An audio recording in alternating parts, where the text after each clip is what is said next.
नमस्कार दोस्तों, मेरा नाम है जतिन और आप सभी का हमारे इस चैनल फैल्कन वेल्थ में स्वागत है। टाइप्स ऑफ म्यूचुअल फंड्स में ये हमारा 5वां एपिसोड है। आज हम बात करेंगे all other types of mutual fund के बारे में, यानी ऐसे फंड्स जो हमने पहले 4 एपिसोड में नहीं डिस्कस किए हैं। तो सबसे पहला फंड है इंडेक्स फंड और ETF। इंडेक्स फंड जैसे कि नाम से ही पता चल जाता है, ये फंड एक निर्धारित इंडेक्स को ही ट्रैक करता है। उदाहरण के तौर पर अगर आप समझ लें एक निफ्टी इंडेक्स फंड है तो वो निफ्टी 50 इंडेक्स को ही ट्रैक करेगा। जनरली रिटर्न्स आपके मेन इंडेक्स के आसपास ही आना चाहिए। अगर आपको डिफरेंस बहुत ज़्यादा दिखे, यानी ट्रैकिंग एरर अगर बहुत ज़्यादा हो, तो आपको वो फंड के बारे में अच्छी तरह से जांच करनी चाहिए। एक्सचेंज ट्रेडेड फंड भी एक इंडेक्स फंड की तरह ही होता है जो इंडेक्स को ही ट्रैक करता है। सिर्फ फ़र्क इतना है कि इंडेक्स फंड स्टॉक एक्सचेंज पे ट्रेड नहीं करता और exchange traded fund stock exchange पे ही ट्रेड करता है।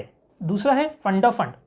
फंड ऑफ फंड एक इस तरह का ओपन एंडेड म्यूचुअल फंड है जहाँ पे फंड मैनेजर अपने AUM का कम से कम 95% हिस्सा किसी अन्य म्यूचुअल फंड स्कीम में निवेश करता है। जी हाँ, यहाँ पे फंड मैनेजर स्टॉक्स या डिबेंचर या बॉन्ड्स डायरेक्टली नहीं खरीदता, बल्कि आपका पैसा किसी अन्य म्यूचुअल फंड में लगाया जाता है।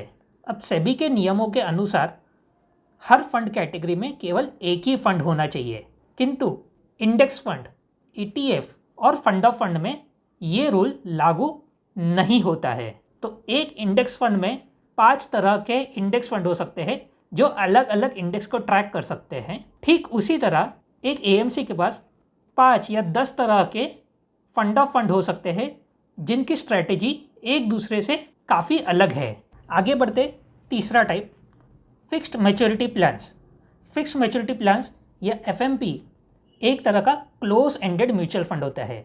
जब एक नया फंड ऑफर आता है तभी फंड मैनेजर पहले ही कह देता है कि ये फंड 3 साल या 4 साल या 5 साल के बाद मैच्योर हो जाएगा।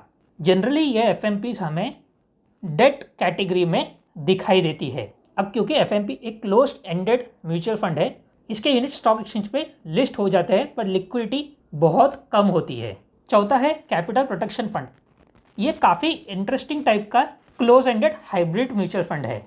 इसमें फंड मैनेजर क्या करता है कि अगर आपके पास से 100 करोड़ रुपए जमा कर लिए, उसमें से 75 करोड़, 80 करोड़ या 85 करोड़ केवल डेट इंस्ट्रूमेंट्स में डाला जाएगा जिसका निवेश 100 करोड़ रुपया हो जाए, और बाकी का जो 20-25 करोड़ रुपया होगा वो डेरिवेटिव्स में लगाया जाएगा, जिससे आपका रिटर्न्स बेहतर होने की चांसेस है। तो अगर आपका डेरिवेटिव से रिटर्न्स नहीं भी आया तो आपका कैपिटल प्रोटेक्शन हो जाता है और आपको कोई बहुत बड़ा लॉस भी नहीं होता।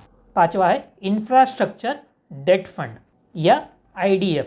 IDF को जनरली कमर्शियल बैंक या NBFC ही स्पॉन्सर करती है।